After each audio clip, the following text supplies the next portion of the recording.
வணக்கம் நண்பர்களே. இந்த வீடியோவில் கள்ளக்குறிச்சி மாவட்டத்தில் இருக்கக்கூடிய பொன்பரப்பி ஸ்ரீ சொர்ணபுரீஸ்வரர் ஆலயத்தை பற்றி தான் பார்க்க போகிறோம். வாங்க பார்க்கலாம். நம் தேசத்தின் ஆலயங்கள் ஒவ்வொன்றுக்கும் ஒரு தனிச்சிறப்பு உண்டு. அங்கே வழிபாடு செய்தால் சகல வரங்களும் கிடைக்கும். அப்படி ஒரு தலம்தான் விழுப்புரம் மாவட்டம் சின்னசேலம் ஆத்தூர் சாலையில் சுமார் 5 கிலோமீட்டர் தொலைவில் பொன்பரப்பி கிராமத்தில் அமைந்திருக்கும் ஸ்ரீ சொர்ணபுரீஸ்வரர் திருக்கோவில்.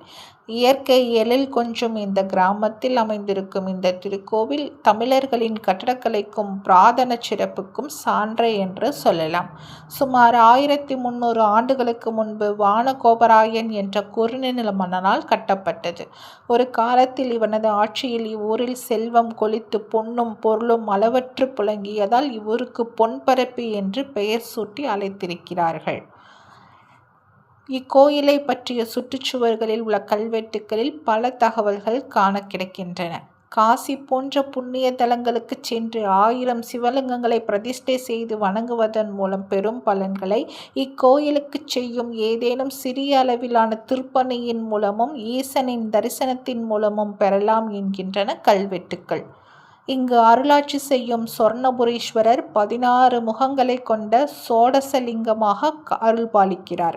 நவபாஷாணத்துக்கு நிகரான காந்தத்தன்மையும் கொண்ட ஒரே கல்லால் செய்யப்பட்ட இங்க லிங்க திருமேனி சுமார் 5.5 அடி உயரத்துடன் விஷ்ணு மற்றும் பிரம்ம பீடங்களின் மீது கம்பீரமாக அமைக்கப்பட்டுள்ளது.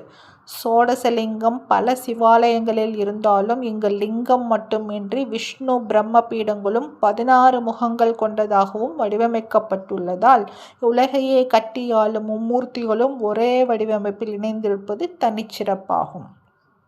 பல 100 ஆண்டுகளுக்கு முன்பு காகபுஜண்டர் சிவதரிசனம் வேண்டி 16 ஆண்டுகள் கடுமையாக தவம் மேற்கொண்டிருந்தார். அவரது தவத்தை மெச்சிய சிவபெருமான் பிரதோஷ நேரத்தில் 16 முகங்களை கொண்ட சோடசலிங்கமாக அவருக்கு இங்கே காட்சி தந்தாராம். அதனாலேயே காகபுஜண்டர் இங்கே சிவலிங்கத்தை இங்கே பிரதிஷ்டை செய்து வழிபட்டதாகவும் தற்போது ஸ்ரீ சொர்ணபுரீஸ்வரர் திருக்கோவில் அமைந்துள்ள பகுதியிலேயே ஈசானத்தில் அவர் ஜீவசமாதி அடைந்ததாகவும் கூறப்படுகிறது. எனவே இக்கோவில் ஈசானத்தில் அமைந்துள்ள சித்தரின் ஜீவ சமாதியை 16 முறை வலம் வந்து 2 முதல் 16 தேங்காய் வரை உடைத்து வழிபட்டால் பூர்வ ஜன்ம பாவ தோஷங்கள் தீராத மனக்கவலைகள் நீங்கி சிவ புண்ணியம் பெறலாம் என்பது நம்பிக்கை. மேலும் இக்கோயிலின் நந்தியானது இளங்கன்றாகவும் சொர்ணபுரீஸ்வரருக்கு நேர்கோட்டில் இருக்குமாறும் வடிவமைக்கப்பட்டுள்ளது. இது பிரதான நிலைப்படியில் இருந்து சிவ தரிசனம் செய்வதற்கு வசதியான அமைப்பில் இருப்பது சிறப்பாகும். இந்த நந்தீஸ்வரருக்கு அபிஷேகம் செய்யும் போது பால் உள்ளிட்ட அபிஷேக பொருட்கள் நீல நிறமாக மாறி வழிந்தோடுவது குறிப்பிடத்தக்கது. வெளிப்பிரகாரத்தில் வள்ளி தெய்வானையுடன் மயில் வாகனத்தில் ஆசனமிட்டு அமர்ந்திருக்கும் முருகப்பெருமான் சுமார் 8 அடி உயரத்துடன் மிக பிரம்மாண்டமாக காட்சி தருவது இக்கோயிலின் சிறப்பம்சம். இது தவிர சண்டிகேஸ்வரர், கன்னிமூல விநாயகர், நர்த்தன விநாயகர் ஆகிய தெய்வமூர்த்திகளும் சிற்ப அழகுடன் காட்சி தருகிறார்கள். ஞாயிறு, செவ்வாய், வெள்ளிக்கிழமைகளில் ராகு காலங்கள் மற்றும் திங்கட்கிழமை, பௌர்ணமி, அமாவாசை, பிரதோஷம் மற்றும் அவரவர் ஜென்ம நட்சத்திர தினங்களில் இந்த கோவிலுக்கு வந்து தேன் அபிஷேகம் செய்து வழிபட உகந்த நாள்களாகும். நீண்ட காலமாக திருமணமாகாதவர்கள் இந்த கோவிலுக்கு வந்து ஈசனுக்கு தேன் அபிஷேகம் செய்து வழிபடுவதுடன் தொடர்ந்து 16 பிரதோஷ தினங்களில் வந்திருந்து ஈசனை தரிசித்து வேண்டிக் கொண்டால் திருமண தடை நீங்கும். மேலும் ராகு, கேது, செவ்வாய் மற்றும் கலத்திர தோஷம் முதலான தோஷங்கள் கொண்டவர்களும் பிள்ளை பாகியம் இல்லாதவர்களும் தீராத மனக்கவலை கொண்டவர்களும் சொர்ணபுரீஸ்வரருக்கு தேனாபிஷேகம் செய்து பிரதோஷ காலங்களில் தொடர்ந்து வழிபட்டால் பிரச்சனைகள் யாவும் அடியோடு நீங்கும் என்பது நம்பிக்கை. தோஷம் உள்ளவர்கள் சுவாமிக்கு தேன் அபிஷேகம் செய்து பிரசாதமாக தரப்பட்ட தேனை 16 தினங்களுக்கு காலை வெறும் வயிற்றில் சாப்பிட்டு வந்தால் சுப பலன்கள் கிடைக்கும்.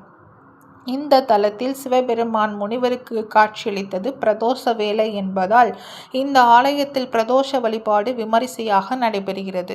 பிரதோஷ நாட்கள் மட்டுமின்றி பௌர்ணமி மற்றும் தேய்பிரை, அஷ்டமி மற்றும் திங்கட்கிழமைகளில் வரும் சோமவார பூஜை, தமிழ் வருட பிறப்பு, சிவராத்திரி, ஐப்பசி அன்னாபிஷேகம், திருவாதிரை, கார்த்திகை தீபம் போன்றவையும் இங்கு வெகு விசேஷமாக நடைபெறுகின்றன.